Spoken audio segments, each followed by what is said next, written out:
The budget policy statement appears to have a puzzling inconsistency in the figures. The document, a crucial guide to the government's financial plans, reveals conflicting data regarding the total budget in the next financial year. You see, on one page, it's listed as 4.1882 trillion shillings, while on another, it's recorded as 4.143 trillion shillings, creating a substantial gap of about 45 billion shillings. Our reporter Jasmine Wamboi digs into the numbers. Was it simply a typing error or an error of commission? Well, it appears Treasury may be forced to go back to the drawing board with glaring discrepancies in its budget policy statement. Therein, the budget for the financial year 2024-2025 is conflictingly listed as 4.188 trillion shillings, while in other places it is listed as 4.143 trillion shillings.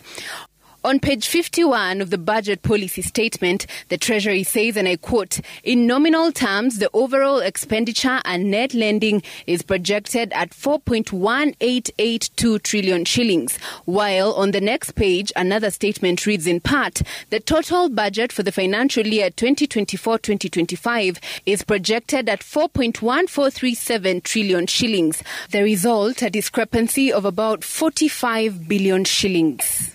In the financial year 2024-2025, the government is expecting to collect about 2.94 trillion shillings from taxes, a further 486 billion from appropriation in aid, and 49 billion shillings from grants. This creates a deficit of about 703 billion shillings, meaning the government will have to borrow this money. The government intends to borrow 326.1 billion shillings externally and 377.7 billion shillings domestically.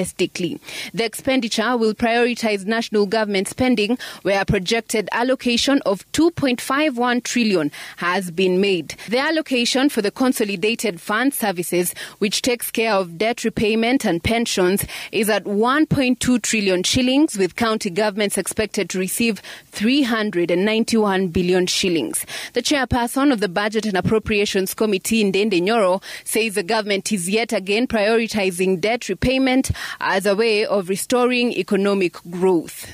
Consolidated Fund Services, which this year we have increased to among the highest figures you've ever given, to over 1.2 trillion Kenya shillings.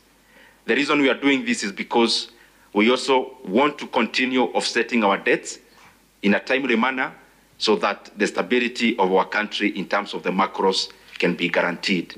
The discrepancies within the budget policy statement for the 2024-2025 financial year have raised significant concerns about the accuracy and transparency in the government's fiscal planning. In the meantime, the Finance and National Planning Committee has presented a proposal before the Budget and Appropriations Committee seeking to bring down certain taxes. We're also having a discussion about reducing corporation tax from 30% to 25%, and this again is a discussion that's ongoing, and hopefully this will see an attraction of foreign domestic investment and also encouraging most businesses to formalize.